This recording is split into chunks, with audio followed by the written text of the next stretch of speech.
तो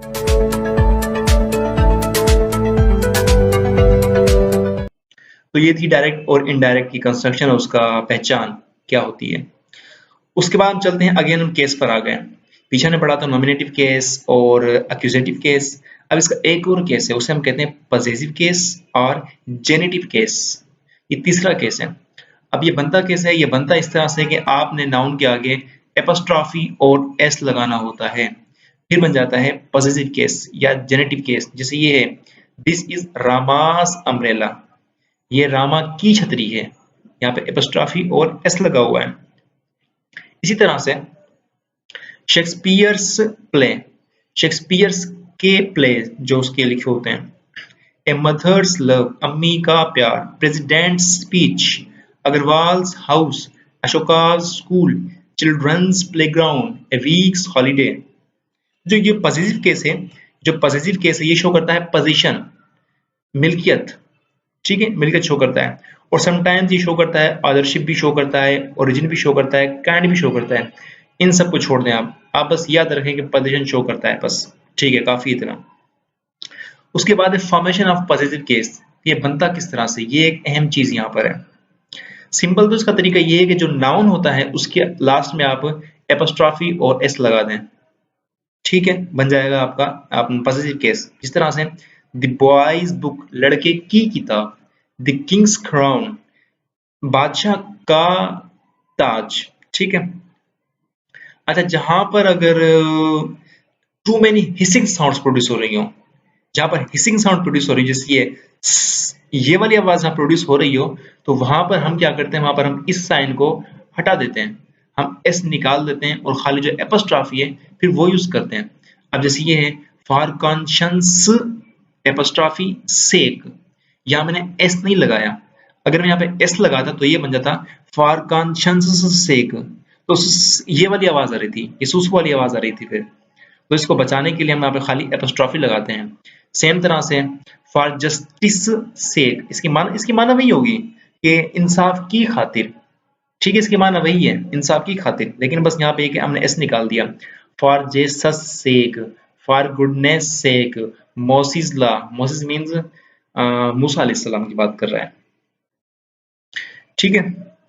अच्छा, और जो जो अपने प्लूरल्स होते हैं, जो जमा होती हैं, उसके लास्ट में हम लगाते हैं खाली एपोस्ट्रॉफी, वहां पे हम एस नहीं लगाते हैं, एपोस्ट्रॉफी लगाते हैं वहां पर भी। जैसे boys school, girls school, horses tails, यहाँ पर भी सेम कॉन्सेप्ट इस्तेमाल किया गया है, सेम कॉन्सेप्ट कि अगर मैं यहाँ पर एस लगाता, एपोस्ट्रॉफी और एस लगाता, तो फिर वो साउंड प्रोड्यूस होता ये वाला, जैसे boys school, girls school, horses tails. तो बस आप यही याद रखें कि जहां पे हिसिंग साउंड प्रोड्यूस हो रहे हों वहां पर आपने खाली एपोस्ट्रॉफी यूज करनी है, ठीक है। और ये जो नाम है ये जमा वाला, तो इसका कोई कॉन्सेप्ट नहीं है। अब जैसे यहाँ पर आ गया मेंस क्लब, अब जमा तो यहाँ पर भी है, जमा तो यहाँ पर भी है, यहाँ पे अगर आएगी आप लगाएं वहां पे खाली एपोस्ट्रॉफी और यहाँ पे अगर आएगी दोनों लगाएं, तो यही क्या बात हुई। तो सिंपल कॉन्सेप्ट यहाँ पे इस्तेमाल किया गया है हिसिंग वाला, ठीक है। और यहाँ पर general concept men's club, children's books, okay. अच्छा, अगर आपके पास एक कंपाउंड नाउन है, कंपाउंड नाउन या फिर वो नाउन या वो टाइटल जो कि काफी लफ्जों पर मुश्तमिल हो, तो उसका हम बनाते हैं पॉजिटिव इस तरह से कि जो एपोस्ट्रॉफी और एस है वो हम लास्ट वाले नाउन में लगाते हैं, लास्ट पार्ट में, जिसके the king of Bhutan visit, Bhutan के किंग की visit, the prime minister of Mauritius speech. अब यहाँ पे किसी तरह प्रोड्यूस हो रही है, तो आप यहाँ पर अगर खाली एपोस्ट्रॉफी लगाएं तो वो भी ठीक है, ठीक है, यहाँ पे ना लगाएं चल जाएगा। The prime minister of Mauritius speech, okay. Same तरह से यहाँ पर दैट इज टैगोर। अच्छा, यहाँ बात किसने, अपोजिशन की, कि अगर नाउन अपोजिशन में हो, अब ये बात समझ लें कि अपोजिशन क्या होती है।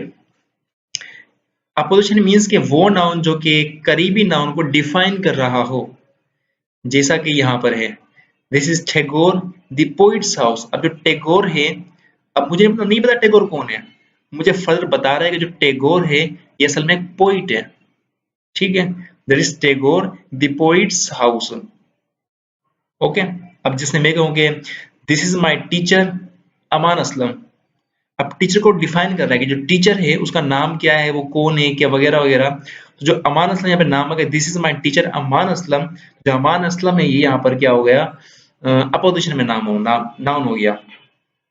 तो इन तरीके से जो अपोजिशन होते हैं आपने उस पर लगानी होती है एपोस्ट्रॉफी, जैसे यहाँ पर लगा हुआ है एपोस्ट्रॉफी। अगर दो नाउन है जो कि, अच्छा इसको छोड़ें, यहाँ पर इसको ऐसे आप चेक करें। एक है करीम एंड सलीम्स बेकरी, एक ये जुमला है, और दूसरा है कि गोल्डस्मिथ्स एंड कॉपर्स पोइम्स। इन दोनों में क्या फर्क है?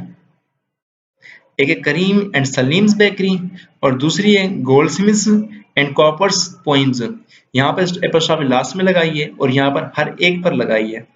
तो इनका मतलब ये होता है कि जो ये पोइम्स हैं ये इसकी अलग पोइम्स हैं और इसकी अलग पोइम्स हैं, वो अलग अलग को शो कर रहा है। और जब जो ये करीम और सलीम वाली चीज है, यहाँ पर है कि मतलब फैक्ट्री एक है, फैक्ट्री एक है, दोनों बंदों की है, वो मुश्तरका है। ओके, समझ आ गई ये बात आपको? जैसे मैं कहूं कि अमान अमान एंड असलम चाइल्ड, सपोज करें अमान लड़की है और असलम ही लड़का है, तो मैं कहता हूँ अमान एंड असलम चाइल्ड। तो मतलब एक बच्चा है जो कि अमान का भी है और असलम का भी है, मतलब वो दोनों उसके पेरेंट्स हैं, वालिद वालदा। जब मैं कहूँ कि अमान्स एंड असलम्स चाइल्ड, तब इसका मतलब होता है कि अमान का अलग बेटा है और असलम का अलग बेटा है। तो गोल्डस्मिथ की अलग पोइम है और कॉपर्स की अलग पोइम है, लेकिन इस केस में बेकरी एक है और दोनों की बेकरी है वो। ठीक है, पॉसेसिव के इस्तेमाल कहाँ पे होता है? ये इस्तेमाल होता है कि मेनली इस्तेमाल होता है लिविंग थिंग्स के साथ, जो इंसान होती है, जैसे गवर्नर्स बॉडीगार्ड, लाइंस मैन, उनके साथ इस्तेमाल होता है ये। और आमतौर पर इस्तेमाल होता है जैसे कोई नॉन लिविंग चीज हो गई तो वहां पे इस्तेमाल होता है। अक्सर नहीं इस्तेमाल होता। जो चीज हम करते हैं पर्सनिफाइड तो उन पे इस्तेमाल होता है, जैसे India's speech, nature's law, fortune's favourite, a duty's call, a death's door, ये वाले हैं। और जो नॉन लिविंग है वहां पे आप सिंपल यूज करें ऑफ वाला structure, the leg of the table, the cover of the book, the roof of the house, ये वाला स्ट्रक्चर। इसे हम आल्सो इस्तेमाल करते हैं कि जहां पर हमें टाइम शो करना हो, टाइम, तो वहां पर ये इस्तेमाल होता है, जैसे ए डेज मार्च, एक दिन की मार्च, ए वीक्स हॉलीडे, एक दिन की छुट्टियां, इन अ ईयर्स टाइम, एक साल के वक्त में, ए स्टोन्स थ्रो। तो ये चीजें, लेकिन ये बात याद रखें कि जब एक जनरल चीज हो, मतलब जहाँ पे टाइम शो हो रहा हो, तो आप अब इसमें इसे इस्तेमाल करेंगे, लेकिन जब टाइम जनरल हो तो फिर इस्तेमाल नहीं करना। मसलन जैसे 9 बजे की हेडलाइंस हैं, वो रोज आती हैं, रोज 9 बजे आती हैं, गर्मी हो सर्दी हो, वो रोज 9 बजे ही आती हैं। तो ये एक जनरल सी बात है। तो आप यूं नहीं कहेंगे कि 9 ओ क्लॉक्स हेडलाइंस, आप ये नहीं कहेंगे, आप कहेंगे 9 ओ क्लॉक हेडलाइन। समझ आ रही है बात? फिर रिपीट कर दूं कि जब टाइम जनरल हो तो इन दैट केस हम वहां पर एपोस्ट्रॉफी और एस नहीं लगाते हैं, हम वहां पर पोजीशन शो नहीं करते हैं।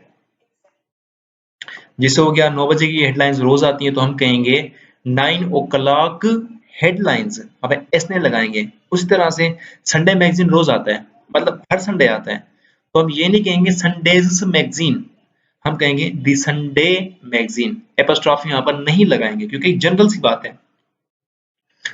और ये जो जुमले ये कॉमन से हैं, एविट्स and board's crew, mercy's sake, simple चीज बात है। अच्छा यहाँ पर ये अहम चीज कि कभी कभी ऐसा होता है कि कुछ नाउन जो हैं वो ट्रेड शो कर रहे हो या प्रोफेशनल शो करते हो या फिर रिलेशनशिप शो करते हो, तो इन दैट केस आप वहां पर एपोस्ट्रॉफी और एस ना लगाएं, आप पॉसेसिव केस शो ना करें, काम चल जाता है। जैसे कि I am at my uncle's, इसका मतलब क्या होता है? इसका मतलब ये होता है कि I am at my uncles house, understood है ये। आप खाली यहाँ पर एपोस्ट्रॉफी और एस लगा दें, ये शो कर रहा है रिलेशनशिप को।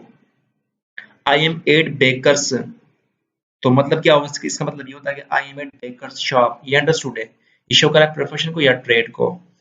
और ये और जुमले हैं, he was educated at Saint Joseph's, I attended the town high school but my cousin attends Saint Xavier's. तो ये जुमले हैं इसमें। तो बस आगे जो बात लिखी हुई है ये आपको फर्दर डाउट में डालेगी, तो इसको छोड़ दें आप। तो यहीं पर अच्छा आगे भी है नाउन्स इन अपोजिशन, ये बात आ गई अपोजिशन वाली जो पहले मैं कह रहा था आपसे। अपोजिशन कहते हैं कि नाउन जो है जब वो करीबी नाउन को डिफाइन कर रहा हो, जैसे यहाँ पर है रामा। अब रामा कौन है? आई डोंट नो, लेकिन आप कहते हैं भाई अवर कैप्टन, हमारा कैप्टन रामा, तो फिर मैं समझ जाता हूँ कि हाँ कि तुम्हारा कैप्टन है। तो जी अवर कैप्टन है, इसे हम कहते हैं noun in opposition. Opposition means करीब वाला, साथ वाला। तो ये रहा सब्जेक्ट नाउन, ये रहा इसका नाउन इन अपोजिशन, ये रहा ऑब्जेक्ट मेड वर्ब, और ये रहा आगे ऑब्जेक्टिव। ठीक हो गया। इस तरह से कबीर द ग्रेट रिफॉर्मर, ये हो गया नाउन इन अपोजिशन, ये डिफाइन कर रहा है कबीर को कि कबीर कौन है। उसके बाद है uncle, I met your uncle the doctor, again noun in apposition. उसके बाद have you seen Ganguly the artist drawings, तो ये भी नाउन इन अपोजिशन हो गया। तो यहाँ पर चैप्टर खत्म होता है। शुक्रिया सुनने का, मुझे बर्दाश्त करने का। अल्लाह हाफिज़, ख्याल रखिएगा।